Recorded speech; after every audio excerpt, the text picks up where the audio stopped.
Deus não está morto, vive está aqui dentro de mim, rugindo como leão. Meu Deus não está morto. Graça e paz, irmãos, sejam todos bem-vindos a mais um vídeo da nossa série Reflexão Bíblica. Esperamos que até aqui todos estejam sendo tremendamente abençoados por cada palavra, cada louvor, cada oração em nome do Senhor Jesus. Nesse momento vamos ter um rápido louvor com o nosso Ministério de Louvor e logo em seguida uma palavra abençoada com o nosso presbítero Nilson. Que sejam todos tremendamente abençoados por Deus.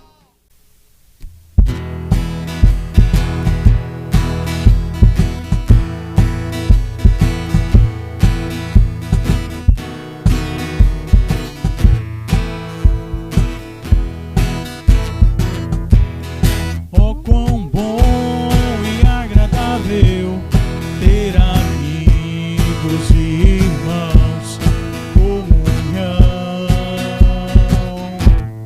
vinho e pão,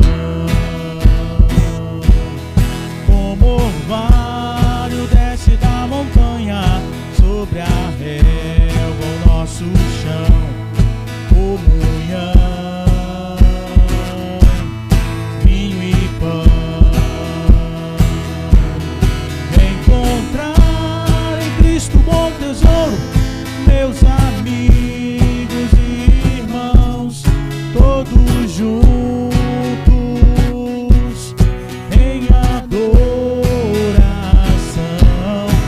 Alegria enche toda a casa, aleluia e glória a Deus. Comunhão, vinho e pão. Alegria enche toda a casa, aleluia e glória a Deus. Comunhão, vinho e pão.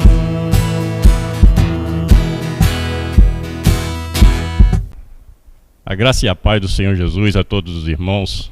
Nesses dias em que estamos impedidos de estarmos nos reunindo como igreja, em comunhão, gostaria de estar refletindo neste momento numa passagem da Palavra de Deus que se encontra na carta de Paulo aos Romanos, no capítulo 8, dos versos 18 ao 25, onde Deus nos traz uma palavra que vem falar exatamente desses momentos que estamos passando, momentos muitas vezes de sofrimento, de angústia, diante das notícias que têm sido veiculadas. Não sabemos em que colocar a nossa esperança, mas a palavra de Deus ela nos dá um caminho, uma direção, para que possamos estar realmente seguros em meio a essas tribulações, em meio a essas angústias. A palavra de Deus, na carta de Paulo aos Romanos, no capítulo 8, a partir do versículo 18, diz assim: porque para mim tenho por certo que os sofrimentos do tempo presente não podem ser comparados com a glória a ser revelada em nós.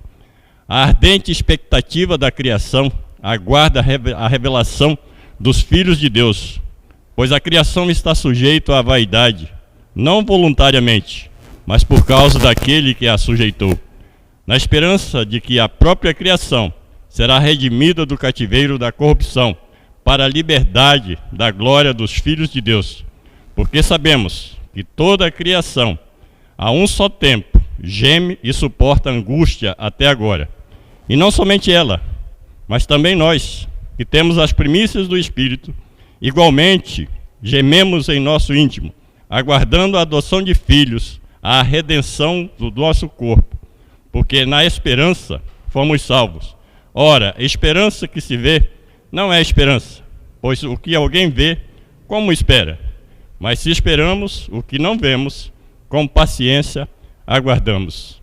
A palavra de Deus aqui, Paulo inicia esse versículo 18 falando que o sofrimento do tempo presente, eles não podem ser comparados.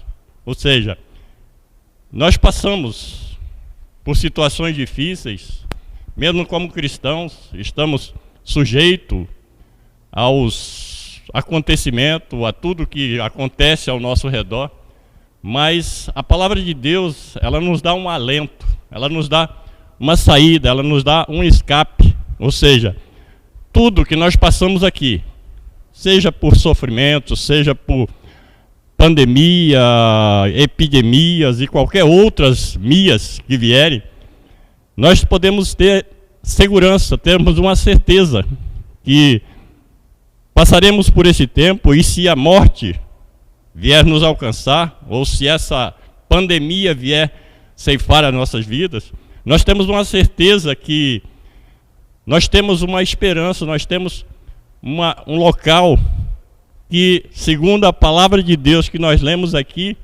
ela não pode ser comparada àquilo que nos espera, aquilo que está nos reservado na glória eterna de Deus. O versículo 17 e 18, ele vem nos falar do privilégio daquele que é habitado pelo Espírito. Se o Espírito de Deus habita na sua vida, nós temos a certeza que nós somos filhos de Deus. E como filhos, nós somos herdeiros. Deus tem uma herança para aqueles que confiam nele, uma herança eterna no céu. Como filho, bastardos, ou seja, não sendo filhos de Deus, nós não temos herança. Mas como filhos, e só tem herança aquele que é filho. Aquele que é bastardo não tem herança. E a palavra, o texto diz aqui que se o Espírito de Deus habita em nós, nós somos filhos de Deus, nós somos herdeiros e co-herdeiros com Cristo. O texto nos fala, garante exatamente isso. E ainda mais, o texto aqui que o apóstolo Paulo, escrevendo aos Romanos, ele diz que por maior que sejam os sofrimentos do tempo presente, em que nós estamos passando, impedido muitas vezes de trabalhar, impedido muitas vezes de fazermos as coisas que comumente a gente faz diariamente, nós estamos sendo impedidos, mas esses sofrimentos, eles são pequenos, diante da grandeza, da glória que Deus nos oferece. É exatamente isso que Paulo está falando, escrevendo aos crentes de Roma. Ele estava em Coríntios, mas estava escrevendo para os cristãos em Roma. E ele continua falando aqui, né, que a própria criação, ela aguarda essa revelação, ou seja, ela aguarda essa esperança, essa glória da eternidade. Ele diz aqui, né, no versículo 19, a ardente expectativa da criação aguarda a revelação dos filhos de Deus. Ou seja, Deus tem algo maior para nós, muito maior. É exatamente isso que o texto está falando. Os sofrimentos não são para comparar, ou seja, e a própria criação, ela almeja isso, ou seja, essa revelação, ou seja, a volta do Filho de Deus. E nós, nesses dias difíceis, a nossa esperança não deve estar colocada na situação, ou seja, no momento que nós estamos passando. Porque Paulo, escrevendo aos Coríntios, no capítulo 15, versículo 19, se não me falha a memória, ele diz que se a nossa esperança em Cristo, ela se limita apenas a este mundo, nós somos os mais infelizes de todos os homens. Então a nossa esperança não deve estar colocada nas notícias que nós vemos, muitas vezes contraditórias. Uns dizem algo que é bom, outro diz que é algo que é mal. Então a gente não sabe em quem confiar, a gente muitas vezes fica perdido no meio de tantas notícias. E a palavra de Deus, ela vem nos dar essa certeza, essa esperança, que por maior que seja esse sofrimento presente, aquilo que Deus tem preparado para nós é muito maior. Ou seja, a nossa esperança não deve estar colocada nisso. E eu, como cristão, eu sempre tenho falado, a minha vida, a nossa vida, ela está nas mãos do Senhor. Se for para mim morrer de Covid-19, glória a Deus. Se não for para mim morrer, glória a Deus, porque a minha vida está nas mãos do Senhor. Essa deve ser a nossa confiança, essa deve ser a nossa esperança. Se nós tivermos essa confiança, certamente, nós vamos passar por esse período tranquilo, em paz, sem preocupação, tomando os devidos cuidados, lógico. Nós, como cristãos, nós estamos inseridos na sociedade. Mas nós não devemos nos amedrontar, nós não devemos nos alarmar por causa disso, porque a nossa vida está nas mãos do Senhor. Paulo, escrevendo aos Romanos, no capítulo 14, versículo 17, se não me falha a memória, ele diz que se morremos, ou melhor dizendo, capítulo 14, versículo 8, ele diz que se vivemos, para o Senhor vivemos. Se morremos, para o Senhor morremos. Quer vivamos ou morramos, somos do Senhor. Então isso deve ser gerado no nosso coração, essa confiança, essa certeza, no que não são as circunstâncias da vida que vão tirar a nossa paz, que vão trazer para nós um medo, trazer para nós momentos de pânico. Não, nós devemos estar tranquilos, mesmo diante das falsas notícias, diante das más notícias, nós devemos estar tranquilos, porque a palavra de Deus nos garante isso. Esse sofrimento que estamos passando aqui, eles são insignificantes diante daquilo que nos espera. É isso que o texto está falando no versículo 18, que eu gostaria de estar atento nesse versículo, ou seja, que os sofrimentos do tempo presente, eles não podem ser comparados com a glória a ser revelada em nós. Deus está preparando, Deus já preparou em Cristo Jesus. A palavra de Deus diz que Deus já nos libertou antes da fundação do mundo. Deus já tinha esse projeto, e todos nós que confiamos na palavra de Deus, nós podemos esperar tranquilo, como um pai que cuida do seu filho no momento da dificuldade. Assim é Deus para comigo, assim é Deus para com você. E nós vivemos nessa esperança, nós vivemos nessa expectativa. O versículo 21 diz: na esperança que a própria criação será redimida do cativeiro da corrupção, para a liberdade da glória dos filhos de Deus. Porque sabemos que toda a criação, a um só tempo, geme e suporta angústias até agora. Ou seja, a criação também tem sofrido, ou seja, por causa da corrupção do homem, ele tem destruído a natureza, e certamente muitos dos acontecimentos, terremotos, maremotos, Jesus, no seu sermão escatológico, ou seja, dos últimos tempos, lá no capítulo 21 de Lucas, do versículo 7 ao 19, Jesus fala das coisas que aconteceriam, que antecederiam os acontecimentos, ou seja, a vinda do Filho do Homem. Ele fala que haveria epidemias, terremotos, maremotos, guerras, rumores de guerras, mas tudo isso ainda não era o fim, era apenas algumas coisas que estariam precedendo a vinda, porque a vinda do Filho de Deus, ela cada dia ela está mais próxima. Por isso nós temos que estar preparados. Muitos, talvez, nesse momento de pandemia, têm se perguntado: onde eu vou colocar a minha esperança? E a palavra de Deus diz que a minha esperança ela deve estar colocada no Senhor, não apenas nesse mundo, mas na eternidade. E isso vai trazer-nos confiança, vai trazer-nos paz, tranquilidade ao nosso coração.